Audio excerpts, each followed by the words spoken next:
Well, this is what I'm saying. Kind of stuff. As a brand, they're boiling the ocean, right? Yeah. Like, you know, do you like cycling? No. Well, how about Lady Gaga? No. How about Lady Gaga on a unicycle drinking Red Bull? You into that? No. Okay, here's a Black Bay.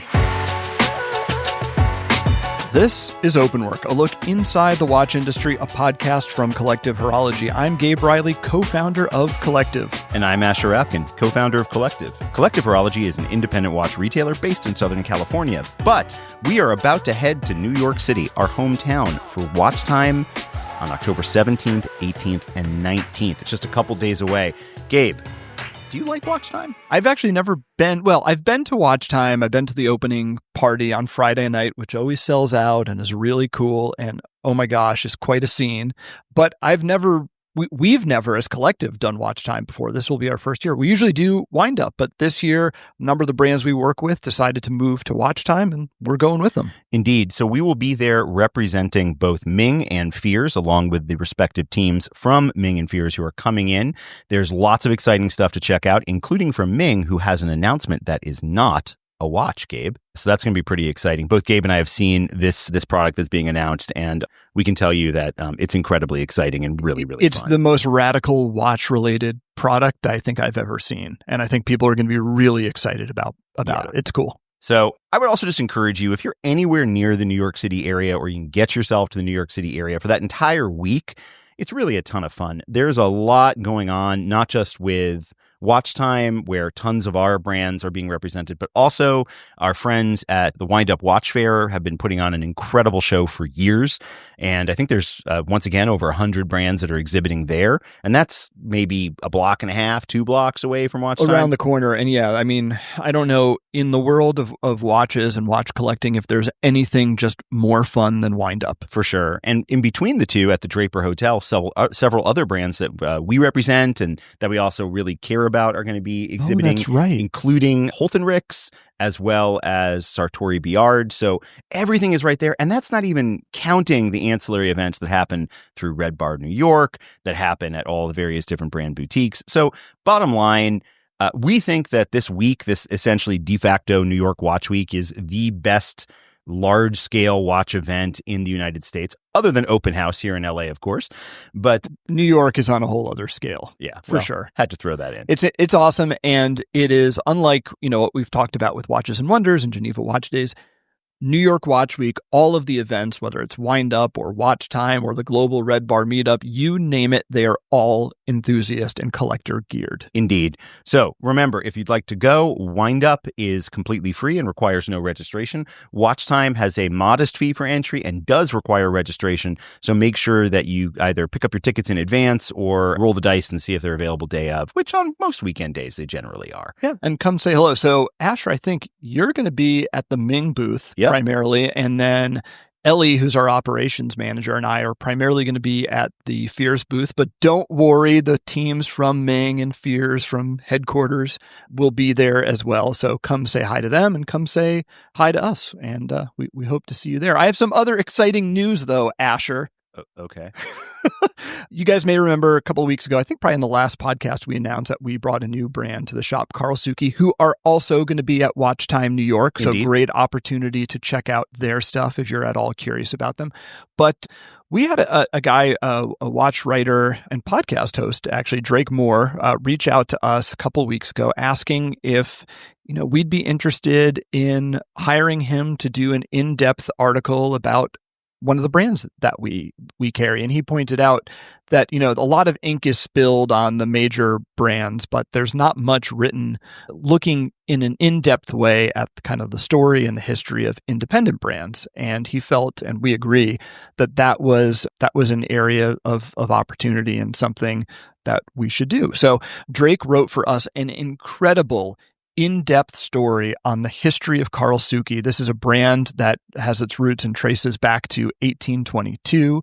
It was one of the world's great and most respected watch brands at that time in the 19th century, and it was revived, of course, about 10 years ago by the team who currently runs the brand. So Drake did a very impressive in-depth article looking at the history of Karlsruhe, both past and present, looking not just at kind of the heritage of the brand, but how the modern watches tie into the brand's history overall and extend the story of the brand. It's a really impressive piece of writing. If you like long-form, well-researched articles about watches, this is something you're really going to enjoy checking out. So you can do that at collectivehorology.com/blog. And big thanks to Drake for writing the article, and more importantly, for having the idea and bringing that to us. It's really cool to see, and something we've long wanted to do. End housekeeping. End of housekeeping. All right, should we talk about today's pod topic? So today we're taking a look at how the watch market has shifted in the past half decade plus.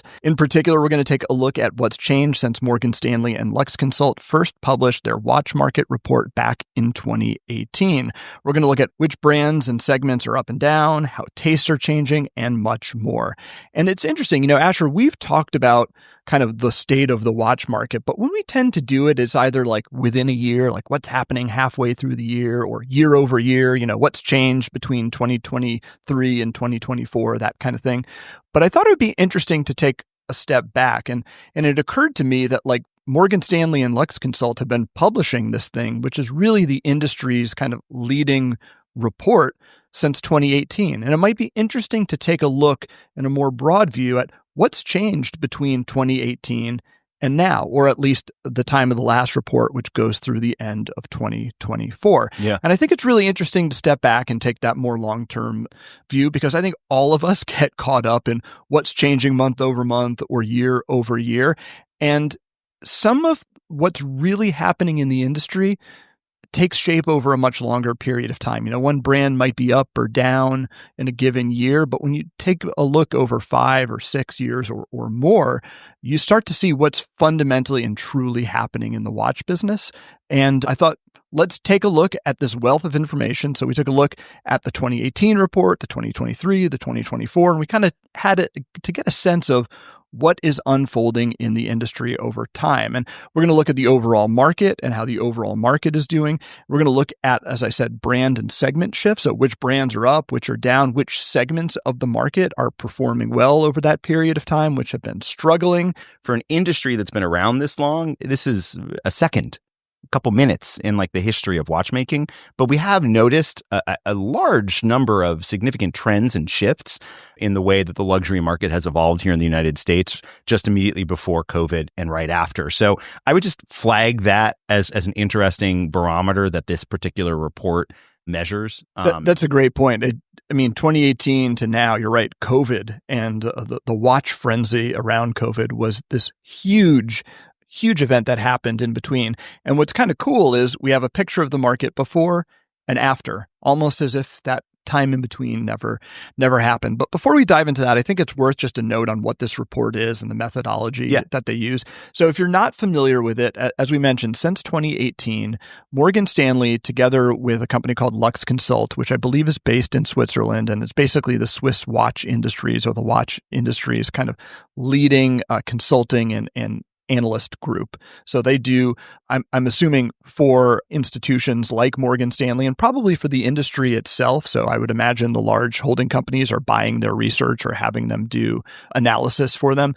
Morgan Stanley and LuxeConsult have been teaming up since 2018 to publish this report every year. And generally, it's technically a global report, but a lot of the data is focused on the US market. They do have some global data, and they do provide data and insights on other regions, but a lot of the data is US focused. But I think the US being such a large market, and as we said, the data being kind of longitudinal here, we're looking over a 7-year period, it's going to highlight trends that I think are more universal or global in nature.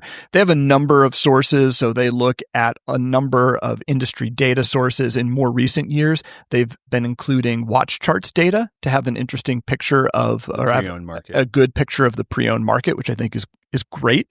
We'll talk a little bit about the pre-owned market and just how important it's become to the overall industry. And they also do interviews for insights with industry executives and things like that. So they combine data, some of their own estimates, and some of their own kind of anecdotal or primary research to put these reports together that give while it's more U.S. focused and biased, kind of a global perspective on what's happening in the industry, comes out every year since 2018. So this is not perfect data, but it's probably the best we have, and it's something we're grateful to have been able to take a look at. And of course, it's widely reported. So we're going to put links to the report. Now, it's worth noting the report is really published and distributed privately by Morgan Stanley, primarily to their institutional clients and their other clients. You can get your hands on it one way or another, but there is a lot of reporting on the reports.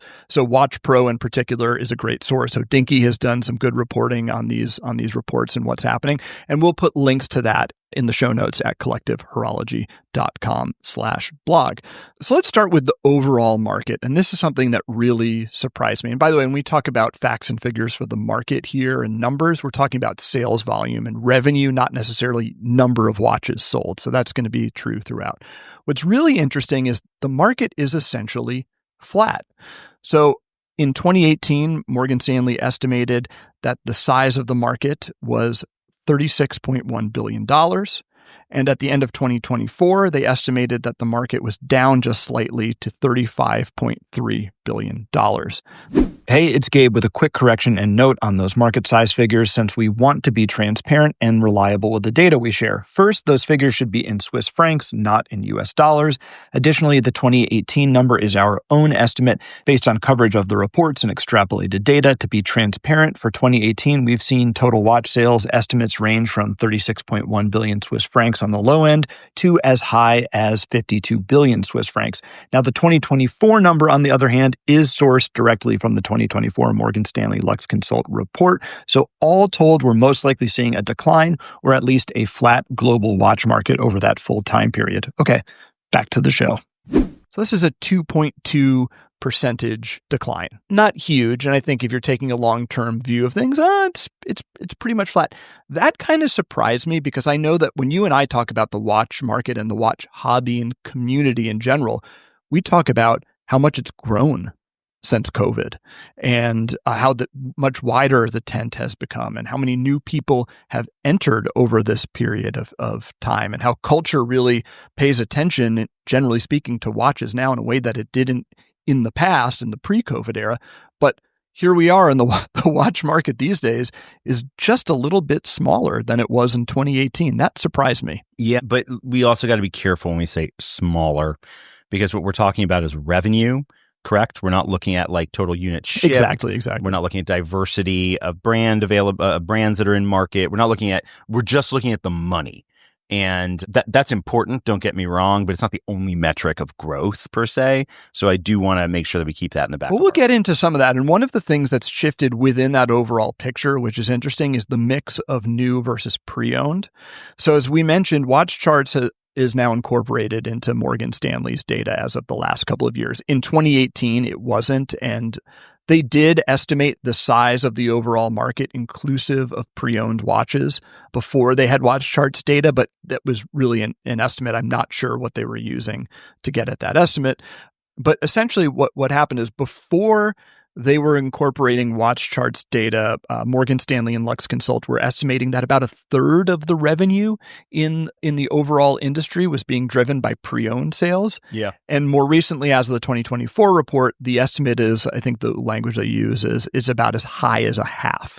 So what's interesting is pre-owned. I think we all know when we hear this, whether it's through certified pre-owned programs or the rise of the pre-owned market and interest in vintage and things like that, like informed consumers, pre-owned is not only an important, but an increasingly critical part of the market.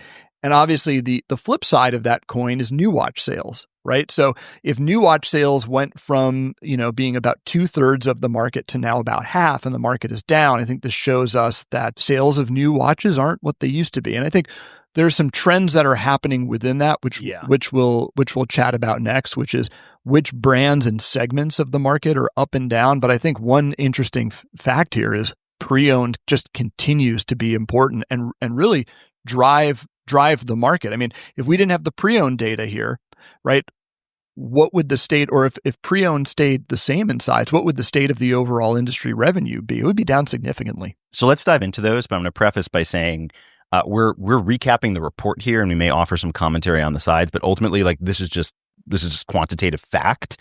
And so even if you hear some of this and you say, really, like, it is in fact true. So I'm going to start with one of those, which is something which I found really fascinating, which is at the ultra high end, which the Morgan Stanley report defines as priced above 50,000 Swiss, is actually now the most powerful growth engine. In 2024, this segment accounted for 33.5%. So basically a third of the total market value. So sit with that one for a minute. That 1/3 of the luxury watch market is being driven by 50,000 plus Swiss watches. And they've seen, this is the number that I truly couldn't believe, an 84% year-over-year growth. Wow.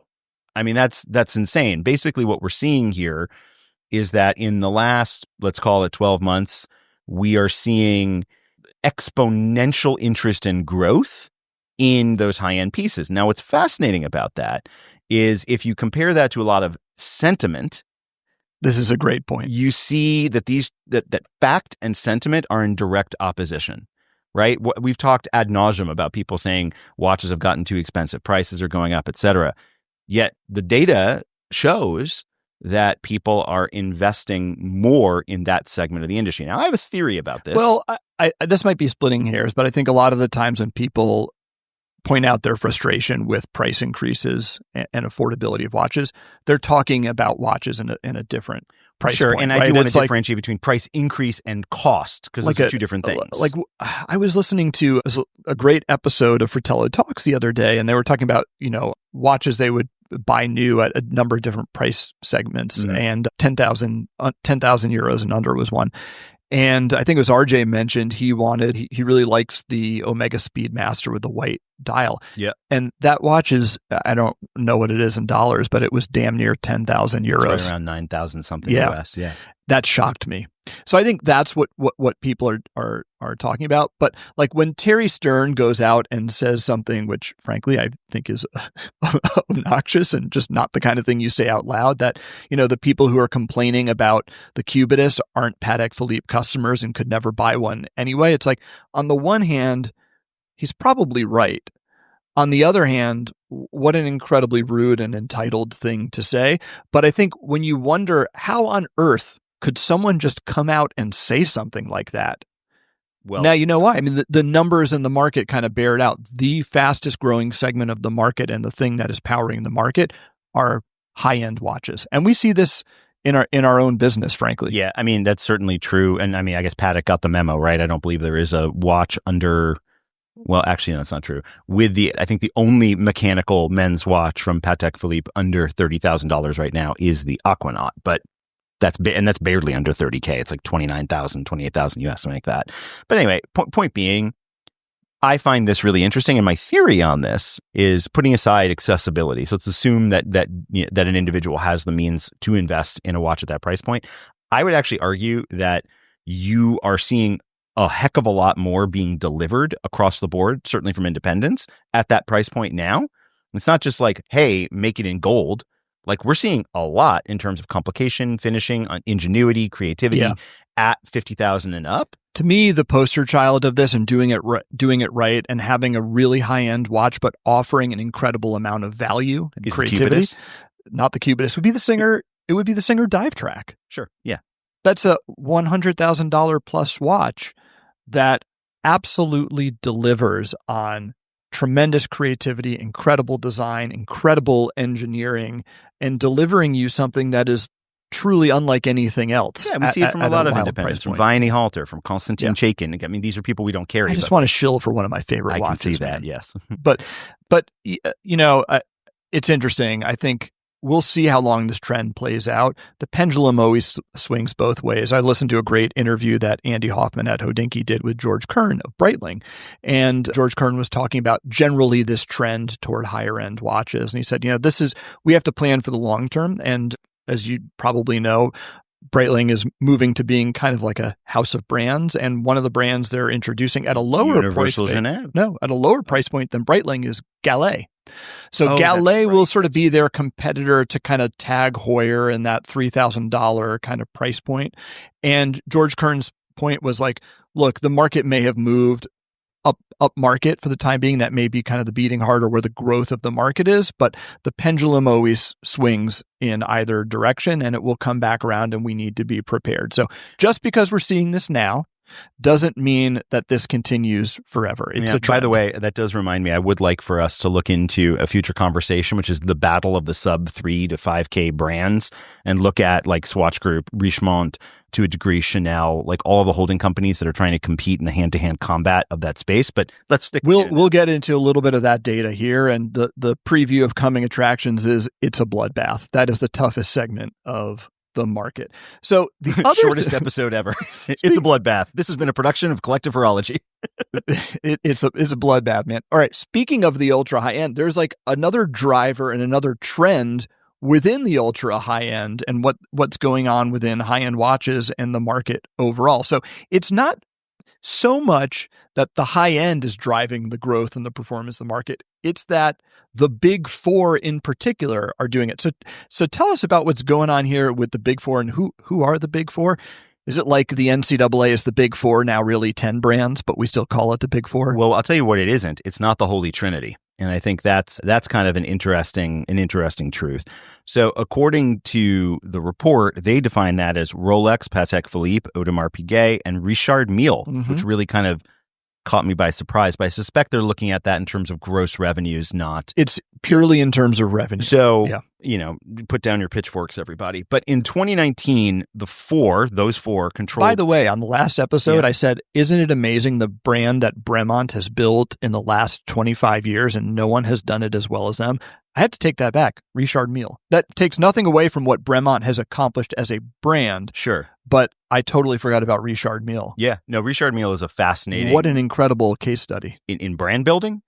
In brand building and business building and all watchmaking to a large extent. I mean, whether the designs are your taste, there's a lot of interesting watchmaking substance happening there. I think that's the most debatable of the rest of it. But the thing that is inarguable is the brand building. My God. Fair enough. All right. So in 2019, the four controlled 36.8% of global Swiss watch sales by value. But by 2024, that share had climbed to roughly 47%. So nearly half the market. Yeah. Nearly half the market in terms of revenue is Rolex, Patek, AP, and Richard Mille. Isn't that wild? It is wild, especially for us, like, because we don't sell these watches, we don't deal in these watches, we don't trade in these watches, and I suspect a lot of people listening to us have an interest either predominantly in independence or at least are trending in that direction.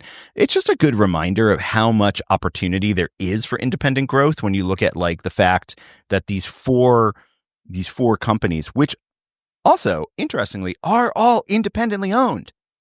Oh, that's fat. You're right. There isn't a Swatch Group or Richemont Group or LVMH brand among them. These are all... That is wild. Yeah. So I find that really interesting, too, that these, revenue giants do not roll up to a corporate overlord. Remarkably... That's a whole other podcast topic about, managing an independent juggernaut. 100%. Yeah. So I think a lot of people think about, David versus Goliath, and it's the big holding companies that dominate the market and all. No, it's... Yeah, and then there's Richard Mille over in the corner, diving into the Scrooge McDuck pool. That is wild to me. Nuts, right? Rolex alone grew their turnover by 5% in 2024, despite the market dip, which is impressive when you consider that Rolex by volume in the luxury market is certainly the highest production number of watches. But it also makes sense when you look at the kinds of watches that they've been releasing, a lot more precious metal, a lot more experimental stuff. Yeah. So they've been ticking up. I mean, the land dweller, like I think in steel is like $17,000 before tariffs.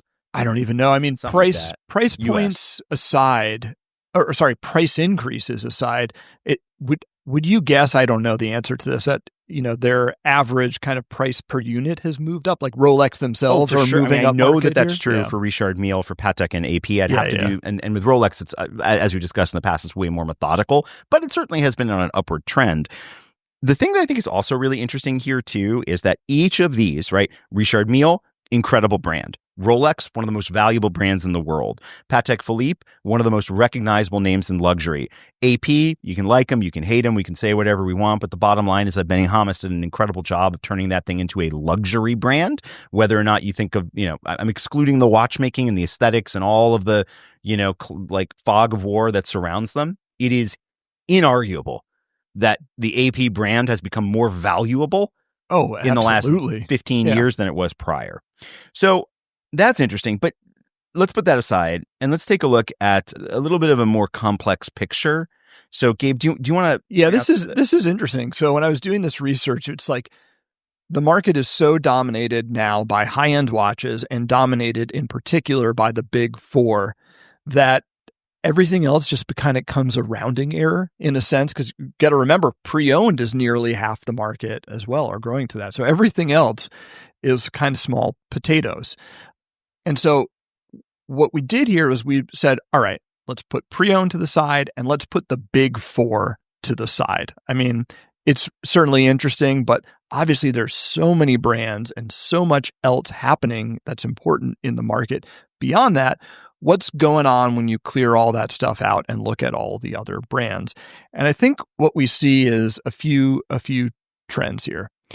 And this is really in terms of the brands themselves. Who's up, who's down, who's flat in a notable way. There's so many brands. We could get into all the details. We'll obviously have links, like I said, in the show notes to the reports on this from industry media.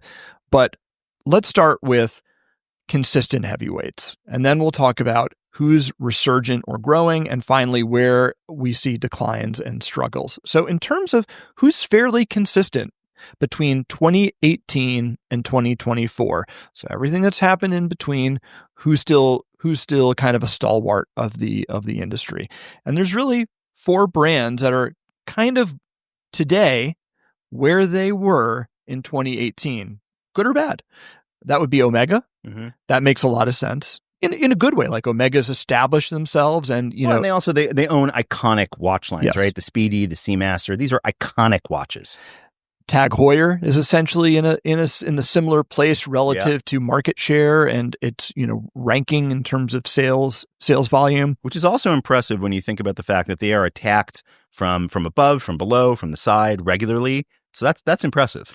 Yeah, I mean they've held their ground. IWC, I think this is interesting. I think a lot of times we talk about IWC, at least like today, as a brand that seems to be struggling in terms of sales when we look at year-over-year numbers. But overall, they're kind of where they were. They may have had a blip or a surge in performance over the COVID era and picked up some market share. Maybe they've retrenched back to where they were. But here's the one that really surprises me, and I think this is going to surprise a lot of people. This is a brand that overall, in terms of its sales, is basically where it was in 2018. Well, I think this one might be a little bit more complicated, but go for it. It's Cartier. Yeah. So here's my theory with this one. Because we know that the watch market has once again fallen back in love with Cartier. And we've also seen that Cartier has done an incredible job of moving a lot of clientele into precious metal, semi-precious metal, or bi-metal watches. They've also done a pretty great job of expanding their application pieces. So I suspect that what we see here might be stable revenue performance. But margin growth. Well, both margin growth and also I think that I would suspect that the heat is around, if we go back to the earlier point, the higher end, the crashes. Yeah, this is my point. Yeah, where they have better margins. They're probably selling in their own boutiques. They've probably pulled a lot of the desirable stuff from retailers and are directing them to their brand boutiques. Because we also know from Richemont's reports themselves that Cartier is incredibly profitable. So if we don't necessarily see the same growth in revenue, we might see a growth in profitability. So I would put an asterisk next to Cartier. Yeah, it's interesting. I remember it was like in 2018 or so, maybe a year or so before, I walked into a retailer who had Cartier, and I was blown away. Not in like oh God, this is bad, but I was blown away how many watches they had. Sure. There's an incredible selection, a couple of cases filled with Cartier watches. Now, fast forward, I went to Vegas earlier in the year, and I went to the Cartier boutique. I think it's at the Venetian. Is that where it is? Yeah. I don't know. I'm not allowed in there. There's a Cartier boutique in the Venetian. I think we have some friends who work there, lovely people. But in any event, went in there, and this is a Cartier. I believe it's operated by a local retailer, but it's a Cartier dedicated boutique in the Venetian there. And the selection of watches was pretty modest. And it wasn't like they had empty cases or anything, but the collection was more focused and there was much more precious metal stuff.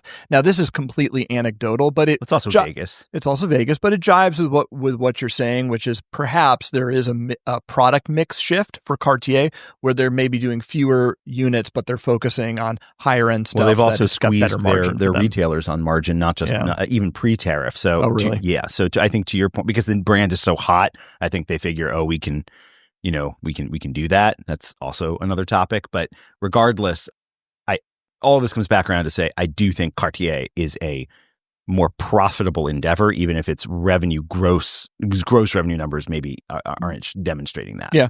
Interesting. All right. Well, let's talk about who has been growing in this period. And I don't think a lot of this is going to surprise anyone. And what's interesting, a couple of the brands I'm going to list here have grown significantly over that 2018 to 2024 period. However, a couple of them have also had some recent declines or some slips. Now, still relative to where they were when this started, they're doing great, but the market is always evolving. So I think the first one here is not going to surprise anyone. Grand Seiko continues to grow steadily. They are in a much better place in terms of market share and their position in terms of sales volume than they were in 2018. Yeah, and that one I think is both gross revenue and net revenue, because we have seen pricing for Grand Seiko increase dramatically over the last few years.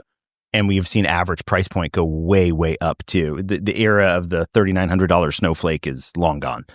Yes. And this next one I don't think will surprise anyone, but they actually had a modest dip last year. But again, relative to where they started here in 2018, big growth. Breitling. Yep. Which is really, really interesting. I don't think anyone's going to be surprised by that. George Kern joined the brand in 2017. I didn't realize it was that long ago. Yeah. So this reporting started really at kind of the beginning of the George Kern era at Breitling, and they have, particularly in the United States, which is, I think, it must be their strongest market. Apparently, Breitling does not perform well. This has actually helped them weather the storm a little bit. They don't perform particularly well in China, at least in terms of market share and where we as Westerners would think they should be in China. They're way lower, and that may have actually helped them weather some of the declines in China that have a huge impact on the industry overall. But this is a brand turnaround that is pretty remarkable and deserves a ton of recognition. Finally, this is a brand that did slip significantly, down 23% between 2023 and 2024. And this is something that people are talking a lot about, that this brand's hair is on fire and it's declining and what's going on. But again, in the bigger view, this is a brand that has grown significantly, grown their sales, grown their market share, and that's Tudor. And I don't think that's going to surprise anyone. But even with a 23% dip between 2023 and 2024, still in that 7-year window ending in 2024, they're still up significantly. So it's interesting what's going on with Tudor. There's a lot of theories about why their sales have seen a decline. I have no idea, quite frankly, but it's pretty remarkable. Spitball on ideas, but they would be based entirely on anecdote. I don't know either, but that's one to watch. The real question for me about Tudor is, if you roll it all the way back to when they relaunched in the United States, so what was that, almost a decade ago now? Oh, more. I think it was 2012. Was it 20? Yeah. Okay. So let's call it 10 to 15 years ago. There wasn't really any brand recognition except amongst like nerds, enthusiasts, et cetera, here in the US. So they essentially they relaunched a brand here in the United States with much fanfare. The Black Bay was really kind of a shock to the system for a lot of people, both at price point, quality, et cetera. The question that I have now is that as you look over the course of that period of time, they've made some interesting choices around how they choose to build that brand, around, the folks that they associate with, what is like the Red Bull iced tea, T-Mobile. Visa Cash App, powered by some vodka brand. Yeah. Exactly. They made some like really interesting choices there. And I just wonder, if part of that is them feeling around to try to figure out who their audience is. Yeah, it's weird. Like, they have some major brand ambassadors. I don't know if these folks are still on the roster, but like David Beckham and Lady Gaga, huge global iconic ambassadors. And I don't know if either of those two are still with the brand, but they've certainly shifted their focus in terms of how they're representing their brand in those kinds of partnerships.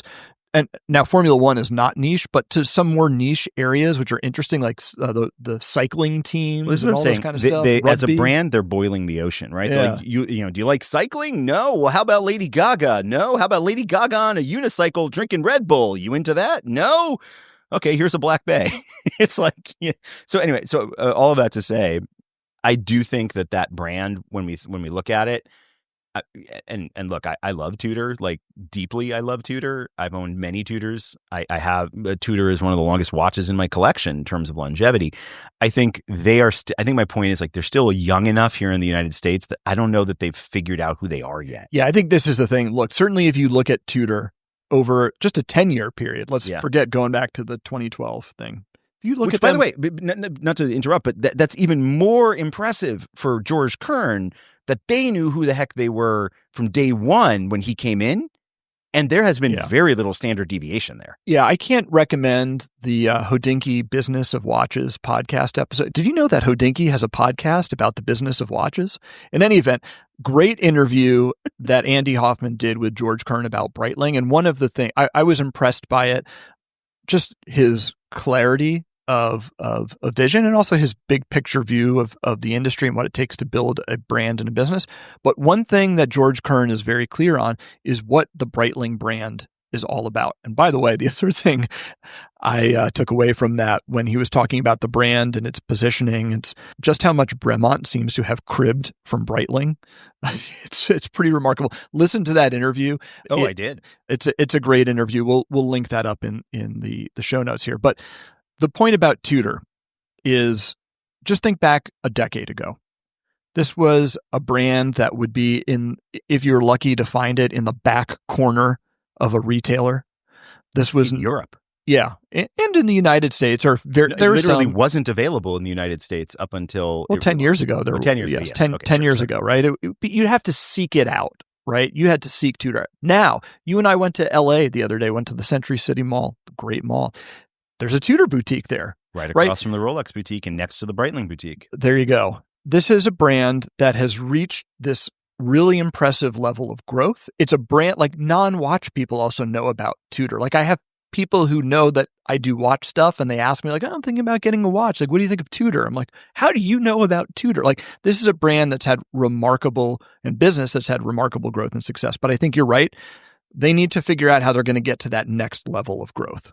I think that I don't know it's next level of growth. I mean, if we think about Cartier, right? I think it's just who they're talking to, because you know what's weird about Tudor that I think is a problem a lot of brands at this stage kind of get is that they are stuck between the enthusiast community and the mass market, and they've got their foot. This is my point exactly. Yeah, they've got their foot in both, and the thing is.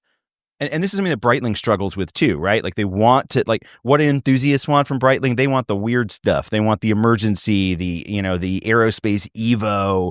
They want like the Annie Digi stuff. They want. Did you know that Breitling has 3 core collections: air, land, and sea?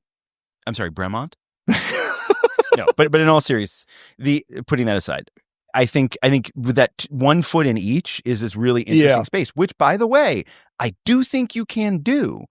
But in order to do it, and this is the question, they've spent a lot of time focused on the brand of Tudor, but that has not trickled down into the diversification of the product in the same way that it has with Bremont. You and I went to that Tudor boutique, which was great. The people there were lovely. It was all black base. Yeah, and wall-to-wall black base. And by the way, much respect to our colleague in sales, but the question that she asked me, I think, is demonstrative of what I'm saying. I went in there because I personally would love to own a Tudor Alpha Zulu FXD, the GMT FXD. And I went in and I asked, do you have an Alpha Zulu? And she said, no, but I have other GMTs. Do you want to see them? And the answer was, no, I don't. Because I'm not interested in that. I wanted that because that's an enthusiast-oriented watch. The others are GMTs. Or she could have directed you toward another Pelagos. It's less of a feedback on her and more of my point that if you mush it all together, you're not serving any community, because I'm not going in there saying, hey, I travel a lot. What's a good watch for me? I went in saying I want an explicit SKU that I'm looking for. And they were like, well, let me try to reposition you. My point is, it's different audiences. And I see exactly your yeah. That you went in asking specifically for a deep cut enthusiast watch, and you were directed toward any other travel watch. Oh, you have a travel need. I see what you're saying. Here's a brand that's done it well, though. And this is surprising. You're right. There is this thing where, and this is kind of what I'm saying about Tudor, they have to decide how they're going to make this leap from really being an enthusiast-driven brand to a more mainstream brand. And they're doing it, but it's hard to have a foot in both camps.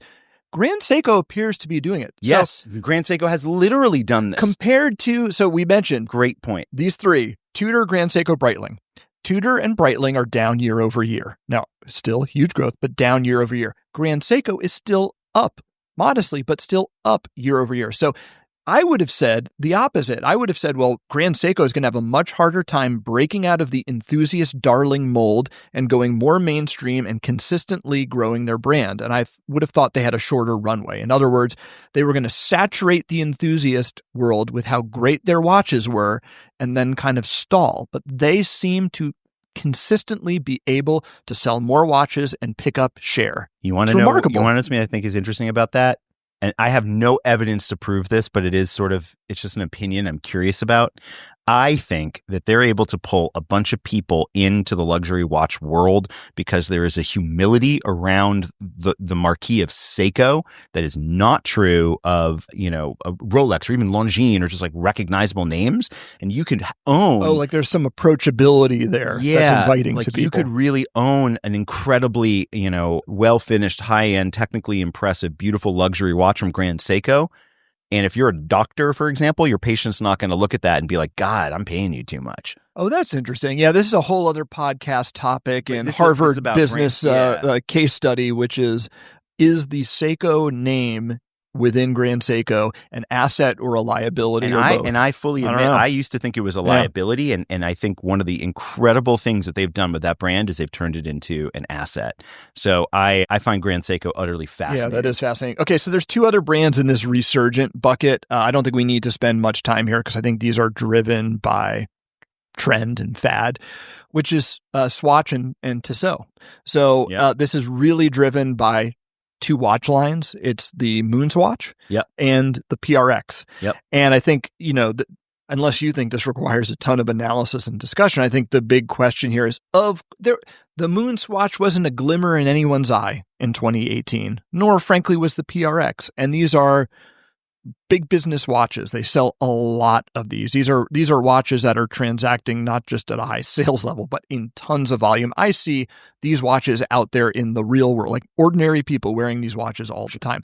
The question is, how long is that trend going to last? And I don't know, but these are brands and products in particular that are driven by trend, not necessarily, I wouldn't think, by any sort of greater brand equity or no, anything like look, that. I suspect that the plasticky quartz, Swatch by Blancpain, Swatch by, Omega thing, that's going to have a lot longer longevity and legs than we probably will give it credit for. Because, Swatch as a brand has had longevity for decades. These variants will speak to certain people for sure, and they can really milk that cow for a very, very, very long time. Whereas the PRX, I think, was, it probably has a shorter runway. But one thing that the Swatch Group has figured out how to do is how to leverage their brand equity to churn out a bunch of cheap crap at high volume. And you could look at that and say, geez, Asher, isn't that kind of rough? And I'm like, honestly, I think it's kind of a brilliant move. No, but they don't pretend to be much more than that. And I think that's an asset. So this is a strength of Swatch. Well, see, but they do. Because the problem, though, is that by doing this, they have now created this gap. $9,000 for Speedmaster, $300 for, a Swatch, a Moon Swatch. They're using the equity of the high end to sell the low end. But the Speedmaster, the real thing, is doing just fine. Its value retention is probably better than it was before the Moonswatch. I think we need to stick a pin in that one because we don't know how it's going to do at these new price points. So let's find out. I'm curious. Okay. So my point is, I don't know. But here's the difference I am between seeing it happen. Here's the difference between Swatch and Tissot. There will always be some fad that Swatch can play into or create. Right? That's why I'm saying there's more runway there. And it may be the Moonswatch today. It will be something. I think Swatch has Swatch by Breguet. Swatch has demonstrated over the last 40 plus years that they are an industry stalwart. Sure. They will be around. There will be a craze, a trend. Watch. But that's because the Swatch brand is tofu. It takes on whatever flavor of what you're putting into it, which is why it's so resilient. Right. Exactly. Tissot is in a harder place. I mean, the PRX, the success of the PRX. I'm not an expert on this. I don't think it has much to do with the strength of the Tissot brand. No. Or the fact that they sponsor really the NBA. It's a nicely rendered, cheap, integrated sports watch. It's a product value proposition. Completely. Right? It's a product hit. And when this cycle goes away, will Tissot be able to pull the next thing out of their hat? Much less likely than Swatch, the brand. Agreed. So that's interesting. Okay. So that's who's growing. What about who's really struggling? And the fact is most of the market is really struggling. And in particular, kind of the mid-market is really struggling. And these are the more accessible brands we know of. So Tissot, excluding the PRX, would be an example of this kind of brand. Longines. A lot of the Swatch Group brands fall into this category of the mid-market. And I think it was reported that for their last financial years, Swatch Group's revenue, I think, it was down 14%. It was certainly down. And apparently a big vulnerability for Swatch Group is just how many of these mid-market brands they have. Now, again, tastes change, the markets change.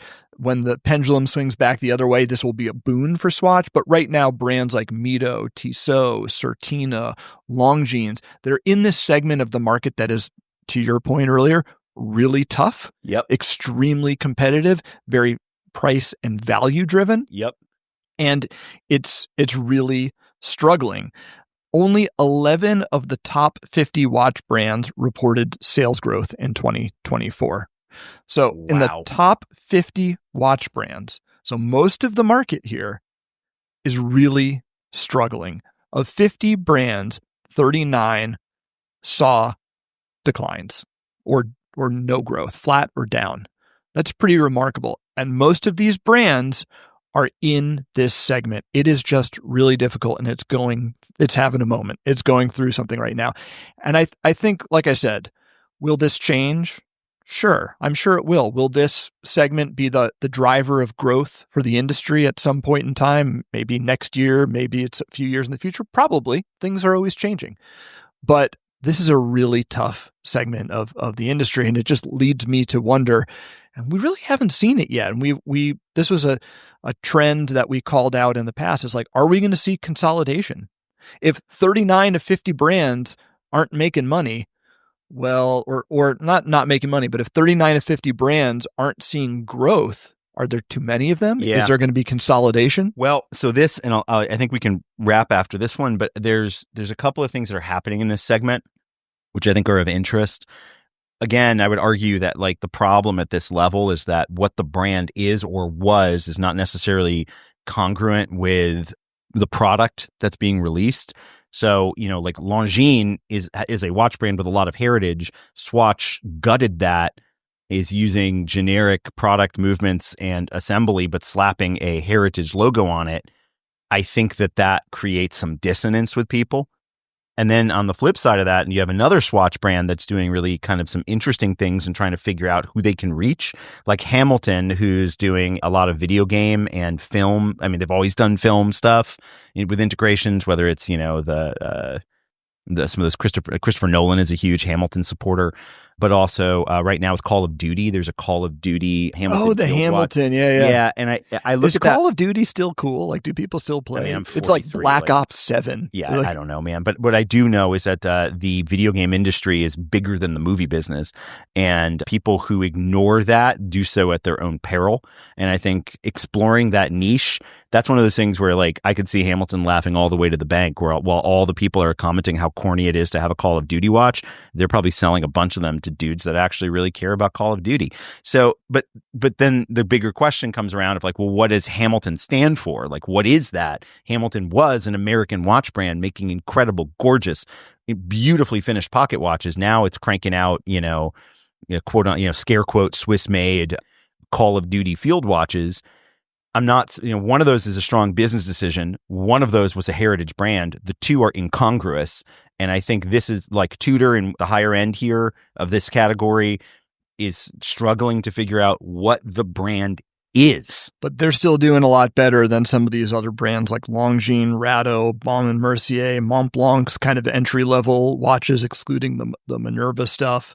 I mean, these are examples of some brands in this segment that... But this makes sense, right? Like Montblanc, like the fundamental issue is a brand issue.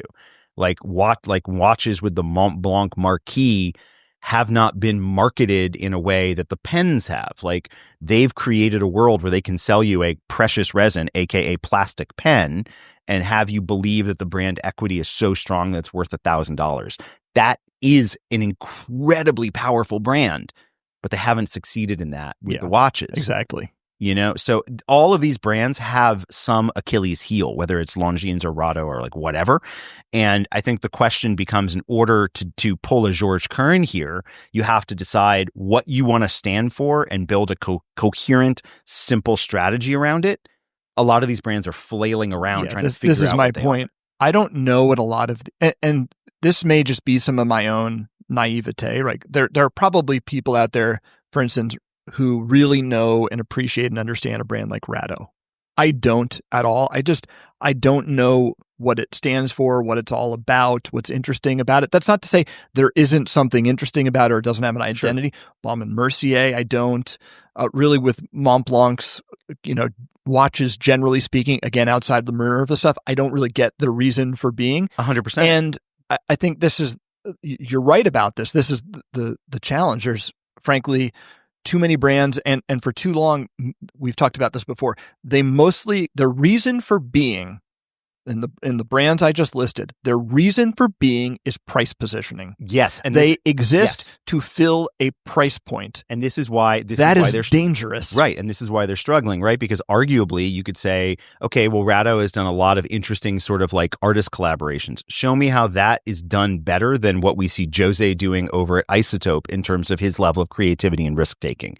Right. Or if you say like, okay, like we can't do anything that's any good below $1,000. Show me how Studio Underdog became what they became.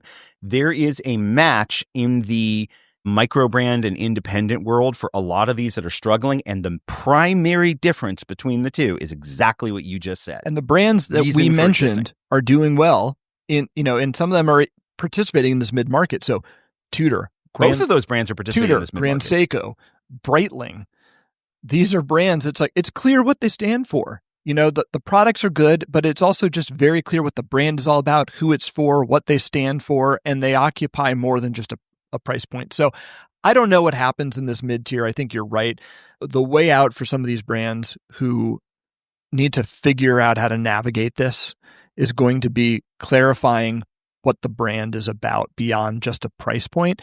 The ones that struggle to do that, I don't know what happens. I'm surprised we haven't seen some level of consolidation at this point, to be frank. So who knows if that's coming, if ever. So I think what we're seeing here in the market writ large is frankly polarization. We're seeing a watch market right now that's being driven by kind of two polar opposites. On the one hand, the high end, and within that, really being driven by the big four, Rolex, AP, Patek, and Richard Mille, the engine of growth of the market, the thing that's keeping it going. And on the other end, it's these sort of trend watches. It's the Moonswatch. It's the Tissot PRX. And almost everything else in the middle. Remember, 50 brands being tracked, 39 of them are struggling to grow. Is really struggling and is in this stew of kind of this morass. And it's But so many of those brands, right? These are the beating heart of this industry. So many of these brands are brands that we love, who make watches that we love, and they're just going through a really tough time. And I think certainly we'll see trends and tastes change, and watches like the Moonswatch and the PRX will come and go. Who knows how long the big four can continue to consolidate? So we'll see what happens there. But this is a watch industry that is really struggling to get its footing. I mean, look, you and I are both marketers, and like we're very interested in brand. So, right, if you're a hammer, everything looks like a nail. So, like our gut is that the issue, fix the brand. Exactly. Like our gut is that it's a brand issue. We could be wrong, obviously, but that is something that I think we see consistently. And we talked about this in brand building in the watch world. To me, it's brand, product, and value. You have to have a brand that means something, that has a point of view, that, it not just stands for something, but is for somebody. Someone says, that's a watch for me. Yeah. And it can be polarizing. You need to have great product. You need to have a consistent aesthetic, like a clear design language. Yeah. I think that bridges brand and product, sure. right? Yeah. And arguably that's how Moser built. I mean, Moser built their brand on their brand voice, which is what it is, and a very clear and consistent design language. The aesthetics and the visual identity of that brand is extremely consistent across all of their product. Yeah. And that's powerful. And arguably that's true for Grand Seiko.